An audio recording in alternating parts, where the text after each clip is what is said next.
위에 하나님이 아브라함을 시험하시려고 그를 부르시되 아브라함아 하시니 그가 이르되 내가 여기 있나이다. 여호와께서 이르시되 내 아들 내 사랑하는 독자 이삭을 데리고 모리아 땅으로 가서 내가 네게 일러준 한 산 거기서 그를 번제로 드리라. 아브라함이 아침에 일찍 일어나 나귀의 안장을 지우고 두 종과 그의 아들 이삭을 데리고 번제 쓸 나무를 쪼개어 가지고 떠나 하나님이 자기에게 일러주신 곳으로 가더니 제3일에 아브라함이 눈을 들어 그곳을 멀리 바라본지라. 이에 아브라함이 종들에게 이르되 너는 나귀와 함께 여기서 기다리라. 내가 아이와 함께 저기 가서 예배하고 우리가 너희에게로 돌아오리라 하고 아브라함이 이에 번제 나무를 가져다가 그의 아들 이삭에게 지우고 자기는 불과 칼을 손에 들고 두 사람이 동행하더니 이삭이 그 아버지 아브라함에게 말하여 이르되 내 아버지여 하니 그가 이르되 내 아들아 내가 여기 있노라. 이삭이 이르되 불과 나무는 있거니와 번제할 어린 양은 어디 있나이까. 아브라함이 이르되 내 아들아 번제할 어린 양은 하나님이 자기를 위하여 친히 준비하시리라 하고 두 사람이 함께 나아가서 하나님이 그에게 일러신 곳에 이른지라. 이 아브라함이 그곳에 제단을 쌓고 나무를 버려놓고 그 아들 이삭을 결박하여 제단 나무 위에 놓고 손을 내밀어 칼을 잡고 그 아들을 잡으려 하니 여호와의 사자가 하늘에서부터 그를 불러 이르시되 아브라함아 아브라함아 하시는지라. 아브라함이 이르되 내가 여기 있나이다 하며 사자가 이르시되 그 아이에게 내 손을 대지 말라. 그에게 아무 일도 하지 말라. 내가 내 아들 내 독자까지도 내게 아끼지 아니하였으니 내가 이제야 내가 하나님을 경외하는 줄을 아노라. 아브라함이 눈을 들어 살펴본즉 한 순양이 뒤에 있는데 뿔이 수풀에 걸려 있는지라. 아브라함이 가서 그 순양을 가져다가 아들을 대신하여 번제로 드렸더라. 아브라함이 그 땅 이름을 여호와 이레라 하였으므로 오늘날까지 사람들이 이르기를 여호와의 산에서 준비되리라 하더라. 여호와의 사자가 하늘에서부터 두 번째 아브라함을 불러 이르시되 여호와께서 이르시기를 내가 나를 가리켜 맹세하노니 내가 이같이 행하여 내 아들 내 독자도 아끼지 아니하였은즉 내가 내게 큰 복을 주고 내 씨가 크게 번성하여 하늘의 별과 같고 바닷가의 모래와 같게 하리니 내 씨가 그 대적의 성문을 차지하리라. 또 내 씨로 말미암아 천하 만민이 복을 받으리니 이는 내가 나의 말을 준행하였음이니라 하셨다 하니라. 이에 아브라함이 그의 종들에게로 돌아가서 함께 떠나 브엘세바에 이르러 거기 거주하였더라. 아멘. 창세기 12장부터 이제 아브라함 이야기가 시작되죠. 그리고 창세기는 50장이 이제 마지막 장인데요. 이 12장부터 이제 50장까지 쭉 보게 되면 그 아브라함의 이제 가계가 나오는 거죠. 그죠? 가계란 말이 그 상점을 이야기하는 게 아니라 그 가문 이야기가 나옵니다. 아브라함의 아들인 이삭의 아들 야곱, 그리고 야곱의 아들인 요셉까지 이 4대에 걸친 이야기가 12장부터 50장까지 쭉 진행이 되는데요. 이 족장들의 이제 그 이야기를 쭉 살펴보게 되면 이 족장들의 이야기가 대부분 분량들이 꽤 많아요. 아브라함도 그렇고 야곱의 이야기도 꽤 분량이 되거든요. 요셉 이야기도 만만치가 않고요. 그런데 그 중에 이삭에 대한 이야기만큼은요 분량이 꽤 작습니다. 그러니까 뭐 다른 이제 아브라함과 이삭의 이야기도 이삭이 등장하니까 또 이삭의 아들들인 이 야곱과 에서에 대한 이 사람들이 같이 등장하는 그런 부분을 합쳐봐도요 한 넉 장이나 5장 정도밖에 되지 않고요. 그러니까 그런 인물들을 다 배제하고 이삭만 오롯이 등장하는 이야기를 보면 26장 한 장밖에 되지 않는다고요. 그러니까 이삭에 대한 이야기는 다른 족장들에 비해서 내용이 좀 적어요. 분량이 좀 적습니다. 그리고 또 하나의 특징이 뭐냐면은 다른 어떤 족장들은 그 장점이라든지 단점이 오롯이 다 드러나요.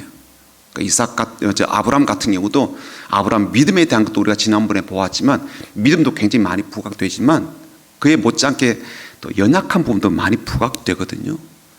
요셉도 마찬가지고 야곱은 더욱더 그러하고 또 이삭은요 이 장점이나 약점이 그렇게 많이 부각되지 않은 그러한 편으로 보여지게 됩니다. 그러다 보니까 다른 족장들에 비해서 좀 임팩트가 좀 적다 그럴까요? 도전받는 부분이 좀 약하다 그럴까요? 그런 면이 있습니다. 내용도 그렇고 또 인생이나 신앙에 있어서 우리에게 좀 더 밀착된 어떤 부분들을 찾는 것이 다른 족장들에 비해서 약하다라고 생각이 됩니다.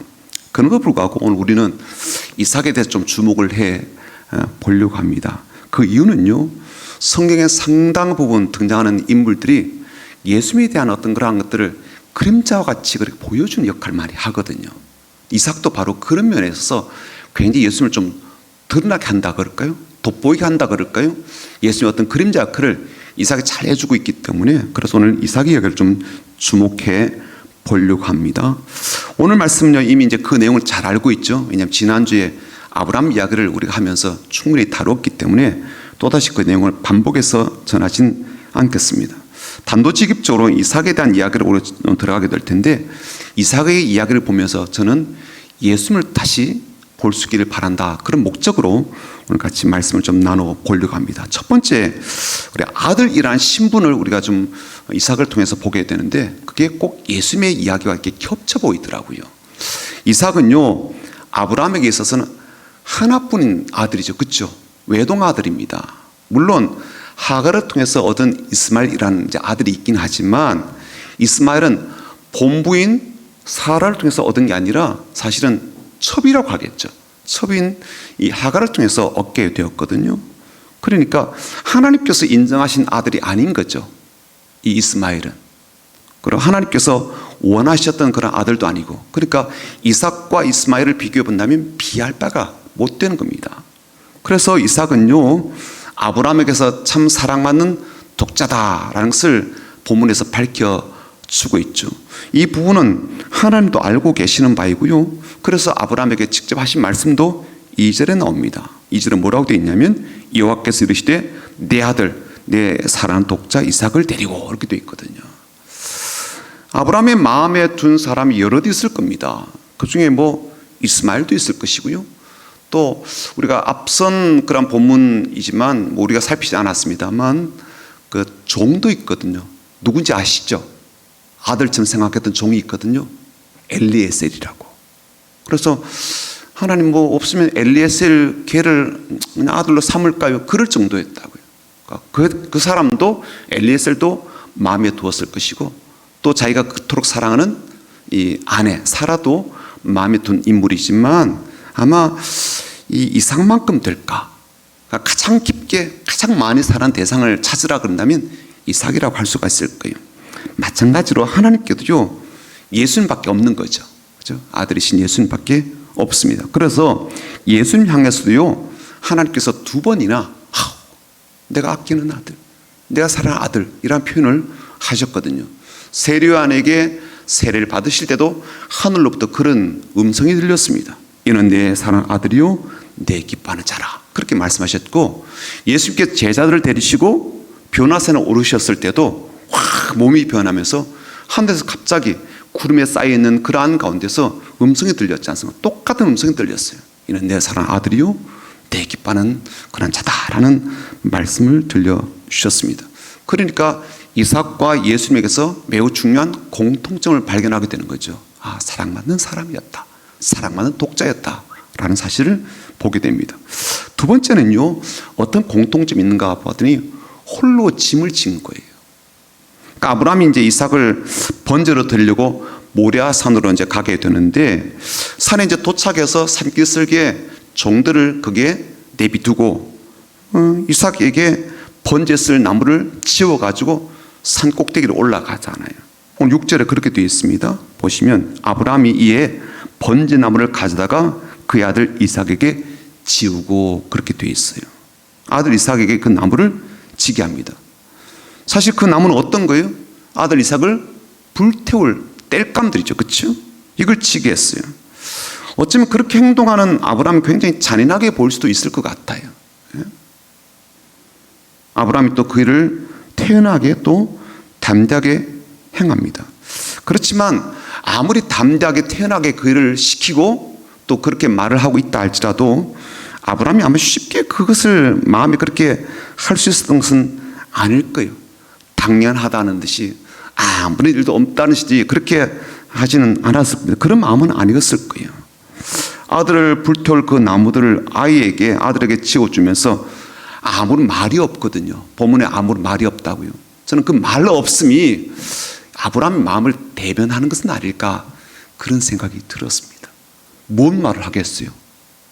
아들한테 이 아들을 불태울 나무를 지어주면서 뭔 말을 하겠냐고, 애비가.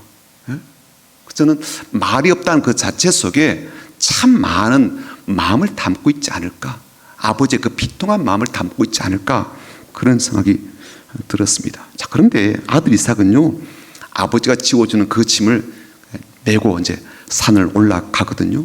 불평하지도 않아요.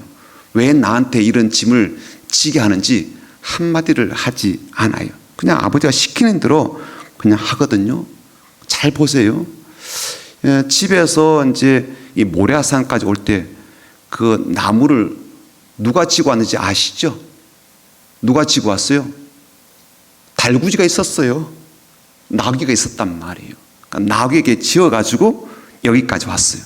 그럼 어떻게 하면 돼요? 여러분의 아버지 같으면 어머니 어떻게 하실 거예요? 우리한테 짊어져요? 나귀가 있잖아요. 나귀가. 나귀한테 지우면 되잖아요. 예? 여기까지도 나귀한테 지워왔고 산꼭대기로 올라가야 되는데 왜 그걸 아들한테 지게 합니까? 나귀 그대로 싣고 올라가면 되잖아요. 근데 아버지가 희한하게도 나귀를 거기다 냅두고 자기 아들한테 아브라함이 그렇게 지워서 올라간단 말이에요. 왜 그랬을까요? 이유는 몰라요. 근데 이상하지 않아요? 그렇죠? 무슨 의도로 그랬는지 모릅니다. 그런데요, 이상하다고요. 그리고 그 이상한 모습이 자꾸만 예수님께서 십자가를 홀로 지고 가신 모습이랑 겹쳐지는 거예요. 그렇죠? 겹쳐진다고요. 예수님께서 십자가를 홀로 지고 가시는 모습이 자꾸 연상이 된다고요. 예수님 그러셨잖아요. 물론 중간에 또 다른 어떤 한 사람이 구레난 사람 시몬이 대신 짊어져 주긴 했지만, 그러나 전체 여정 속에는 예수님께서 홀로 십자가를 지고 가셨거든요. 근데 이게 이삭의 모습에서 자꾸 비춰지게 되는 거예요. 그래서 유대교의 이제 교훈집이라고 말하는 미드라시는요, 예수님의 이런 이삭의 이런 모습 가운데 예수님께서 지고 지신 십자가가 연상됐다라고 하면서 이렇게 이야기를 했어요. 이삭이 나무를 등에 지고 가는 것은 사형수가 자기 십자가를 지고 가는 것 같다라고 표현했다고요. 그러니까 유대교에서도 그런 얘기를 했다니까요. 물론 우리는요, 이삭이 예수는 아니기 때문에 너무 지나치게 이삭을 자꾸만 예수님과 이렇게 더 겹치는 이러한 쪽으로 의도적으로 하는 것을 좀 주의해야 될 거예요. 그러나 우연치고는 너무 많은 부분이 겹친다는 거예요. 그렇죠? 우연이지만 많은 부분이 겹쳐요. 세 번째, 어떤 부분이 좀 중복되어 보이는가 하면 질문하고 복종하는 모습에서 좀 그게 겹쳐 보여요. 이제 산을 오르면서 문득 이제 이삭이 아버지 아브라함에게 질문을 던지거든요. 7절입니다. 질문은 어떤 질문인가 보죠. 이삭이 그 아버지 아브라함에게 말하여 이르되 내 아버지여 하니 그가 이르되 내 아들아 내가 여기 있다. 이삭이 이제 아버지한테 질문하는 거예요. 뭐예요? 풀과 나무는 있는데 번제할 제물은 어디 있습니까? 라고 질문해요. 상식적인 질문이죠. 당연한 질문이잖아요. 아들 입장에서는. 그러니까 지금도 이제 이삭이 뭘 알고 있는 거예요? 아버지가 지금 번제를 드리려고 여기까지 왔다는 걸 알고 있다고요. 그렇죠? 그리고 질문하는 거예요. 번제 쓸 이제 나무는 내가 짊어지고 가는데 아버지 재물 어디 있어요? 아들이 생각할 때 좀 이상하지 않을까요? 그렇죠? 재물이 없으니까, 당연한 재물이 없으니까 많이 이상한 상황입니다. 그래서 아버지에게 물었죠. 아마 그 질문 속에는 아버지 플랜 B는 있습니까? 그런 뜻 아니겠어요? 여기 지금 짐승이 없다면 아버지가 생각해 둔 재물이 있나요? 어디 준비해 두셨어요? 그런 뜻이겠죠. 내가 알지 못한 또 다른 대안이나 있습니까? 다른 방법, 더 나은 방법을 아버지가 갖고 있나요? 이런 질문일 거예요. 근데 아버지 대답이 참 이상해요. 그 아버지 대답이 틀린 것도 아니고요. 그 말에 무슨 의미를 담고 있는지는 알겠는데 여전히 의문이 남는 대답이에요. 8절 한번 보시죠. 아브라함이 이렇게 대답합니다. 내 아들아, 번잘 어린 양은 하나님이 자기를 위하여 친히 준비하실 거다. 하나님 준비하신대요. 하나님 알아서 하실 거래요. 이게 맞는 말이라고 이해할 수 있을 것 같아요. 왜냐하면 하나님은 얼마든지 그러실 수 있는 능력이 있으시니까. 그렇죠? 하나님 뭐든지 할 수가 있잖아요. 그러니까 하나님께서 재물도 준비해 주시오. 아버지로서는 그렇게 말할 수가 있고 또 그 말이 틀린 말은 아니잖아요. 그렇죠? 신앙적으로 봐서 그렇게 틀린 말은 아니에요. 그런데 이게 일상적으로는 맞지 않는 말이거든요. 왜 그런가 하면 재물은 누가 준비해요? 네가 준비해줘. 여러분이 준비하는 거잖아요. 저랑 여러분이. 사람이 재물을 준비하잖아요. 하나님이 재물 준비하셔요? No. 재물은 항상 사람이 준비해요. 죄인이 준비하고요. 그렇죠? 죄를 지은 사람이 준비한다고요. 그럼 누가 준비해야 돼요? 아브라함이 준비해야죠. 우리가 준비해야죠. 근데 하나님이 준비하신다 그러니까 이게 아브라함의 말이 신앙적으로는 맞겠지만 현실적으로 안 맞는 거죠. 그렇죠? 안 맞는 거예요. 그런데 이삭을 보면 그렇게 아버지가 말을 하는데 더 이상 묻질 않아요. 더 이상 따지지 않는다고요. 이삭이 아버지 말을 수용했다는 뜻일까요? 이해했다는 뜻일까요? 아니면 그래? 아버지가 그랬으니까 하나님이 어떻게 준비하나 한번 보자. 기대했다는 그런 말일까요? 중요한 것은요, 이삭이 더 이상 문제를 삼지 않았다는 거예요. 그리고는요, 그 짐을 끝까지 짊어지고 제사를 드릴 장소까지 올라갔다는 거죠. 예수는 어떠셨을까요? 저는 이삭의 모습에서 예수님도 비슷한 질문을 하셨다라는 생각이 드는 거예요. 두 번이나 그러신 적이 있으신 것 같아요. 첫 번째는 예수님께서 십자가에 달리시기 바로 전날 밤에 겟세마네 동산에서 막 기도하셨잖아요. 그렇죠? 제자들에게 나를 위해서 기도해 달라 그러시면서 하셨던 기도가 뭐예요? 하나님 웬만하면 이 십자가를 지는 이 잔은 좀 내가 안 마셨으면 좋겠습니다. 그러나 혹시 이게 아버지 뜻이라면 제가 아버지를 따르겠습니다. 그 뜻을 따르겠습니다. 이게 기도였거든요. 저는 이 기도 속에 이 이삭이 보여줬던 질문이 좀 담겨 있다. 그렇게 읽혀지는 거예요. 하나님의 뜻과 의도를 기꺼이 수용하시는 예수의 마음이 이 기도 가운데 담겨 있지 않아요. 그렇죠? 또 다른 장면은요, 예수님께서 이제 십자가에 달리셨을 때 외치신 말씀이 뭐였어요? 엘리 라마 사박다니. 하나님, 하나님, 어찌 나를 버리십니까? 라는 그를 부르짖고 외치는 음성 속에 아마 이 마음이 담겨져 있다. 이 질문이 담겨져 있다라고 생각이 되거든요. 얼마나 당황하시고 얼마나 절망적인 마음으로 그렇게 외치셨겠습니까? 예수님은요, 이삭이 짐을 짊어지고 가면서 던진 그 질문보다 훨씬 더 참담한 상황 속에서 이 질문을 하나님 앞에 하고 있다라고 생각이 됩니다. 이삭은 앞으로 자신에게 어떤 상황에 처해질지 몰라서 그렇게 질문했다면 예수님요, 지금 겪고 계시는 상황 속에서 절박한 목소리로 하나님께 그런 질문을 던졌던 것이죠. 하지만 이삭도 끝까지 자기에게 지워진 그 나무짐을 지고 산꼭대기에 올랐습니다.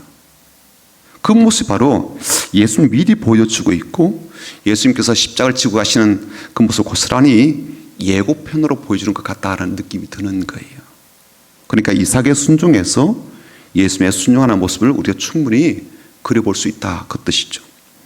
네 번째 또 이렇게 겹쳐지는 부분이 뭐냐면 완벽한 순종의 모습입니다. 잘 아시는 대로 이삭이 이야기에서 가장 절정의 장면을 꼽으라 그런다면 당연히 아버지 아브라함이 아들 이삭을 죽이려는 그 장면일 거예요. 칼을 들고 막 죽이려고 그러잖아요. 지난주에 보았던 것처럼 그런 일을 이 아버지가 이 아브라함이 전혀 망설임 없이 막 진행하려고 하거든요. 그리고 그런 행위 속에서 우리는 아브라함이 얼마나 하나님을 신뢰했나, 얼마나 깊게 신뢰했나, 얼마나 그냥 뜨겁게, 얼마나 강렬하게 그렇게 신뢰했는가 하는 것을 볼 수 있었죠. 그런데 오늘은요, 아브라함 입장이 아니라 이삭 입장으로 좀 우리가 살펴보게 된다면, 이 이삭에게도요, 전혀 요동함 없는, 아버지 못지않게 전혀 요동함 없는 그런 모습을 보게 되거든요. 쉽게 말하자면 이삭의 자발적인 순종의 모습을 보게 되는 겁니다. 잘 아시는 대로 우리가 그 당시 이 상황 속에서 이삭이 나이가 몇이었는지는 알 수는 없어요. 다만 우리가 좀 추산해 본다면 최소한 10대를 넘었겠다, 아니면 10대 후반이거나, 아무리 적게 잡아도 10대 후반이거나, 어떤 사람은요 나이가 한 37 되었지 않을까, 뭐 그렇게 말하는 사람도 있더라고요. 어쨌건 굉장히 좀 그래도 나름 나이가 있다라고 보여질 그런 때이죠. 우리가 그렇게 볼 수밖에 없는 이유가 뭐냐면은 땔감을 쥐고 어디까지 올라가요? 산 밑에서 관악산 꼭대기까지 올라간 거예요. 그럴 정도의 체력과 신체적 조건을 가지고 있다라고 생각해 보십시오. 그러니까 어느 정도 지금 있는 거예요, 그렇죠? 예, 성장한 그런 때라는 것을 알 수가 있어요. 그런 체력과 몸집이 된다는 거예요. 반면에 아브라함은 지금 100세의 아들을 얻었으니까, 그리고 지금 이삭이 그 정도 나이가 되었다면 그만큼 더 노쇠해졌겠죠, 그렇죠? 그만큼 더 기력이 떨어졌을 거예요. 예? 그러니까 힘이 남아도는 그런 나이가 훨씬 지났죠. 그래서 만약에 아들이 덤빈다면, 아들이 만약 거부한다면, 아들이 이렇게 막 막아선다면 아마 아버지 꼼짝하지 못할 그런 상태일 겁니다. 쉽게 말하자면 이삭의 도움이 없이, 이삭의 자발적인 동의가 없이 이삭을 제물로 삼아서 번제를 드릴 수 없다는 거죠. 이삭이 조금이라도 동의하지 않거나 협조하지 않고 받아들이지 않는다면요, 지금까지 왔던 모든 것들이 다 무산되는 거예요. 이삭은 집에서부터 모리아산까지 왔죠. 모리아산 기슭에서 산 꼭대기까지 올라왔죠. 산 꼭대기에서 아버지가 하는 대로 다 수용합니다. 다 받아들여요. 한 번도 거부함이 없다고요. No, 못해요. 아버지 왜 그러세요? 그런 적이 없단 말이에요. 아브라함도 여기까지 순종의 걸음으로 왔다면 이삭도요, 그의 못지않은 순종의 걸음으로 여기까지 온 거죠. 온전한 순종이에요. 우리가 주목하게 되는 말이 있는데요, 6절 한번 보십시오. 6절 보시면 이렇게 되어 있거든요. 아브라함이 이에 번제를 가져다가 그의 아들 이삭에게 지우고 자기는 불과 칼을 손에 들고, 그 다음 뭐라고 되어 있어요? 두 사람이 동행하더니. 이게 중요해요. 두 사람이 동행하더니. 그러니까 아브라함하고 이삭 사이에 지금 뭔가 좀 생각이 맞지 않는 부분이 있었죠, 그렇죠? 어떤 부분이 있었어요? 아버지, 재물 어디시오? 그러니까 생각이 좀 뭔가 좀 다른 게 있단 말이에요. 아버지 생각을 잘 모르겠다, 뭐 이런 것도 있고요. 이견이 있는 거죠, 말하자면. 재물에 대한 의문이 여전히 남아있다고요. 질문이 남아있습니다. 그러나 불구하고 이삭이 아버지와 동행하고 있다는 거. 질문이 있다니까요. 내가 풀리지 않는 게 있어요. 아버지 생각이 뭘꼬? 왜 저럴까? 딴 생각 있나? 잘 모르는 부분이 있단 말이에요. 아버지에 대해서 왜 저러는지, 뭘 하려고 하는지 잘 모르는 게 있단 말이에요. 그래도 어떻게 해요? 동행한다고. 이게 중요해요. 그렇죠? 이게 중요하다고. 그러니까 다 알고 순종하는 게 아니란 말이에요. 그렇죠? 성경 말씀 다 알아서 순종합니까? 내가 다 이해해서 순종해요?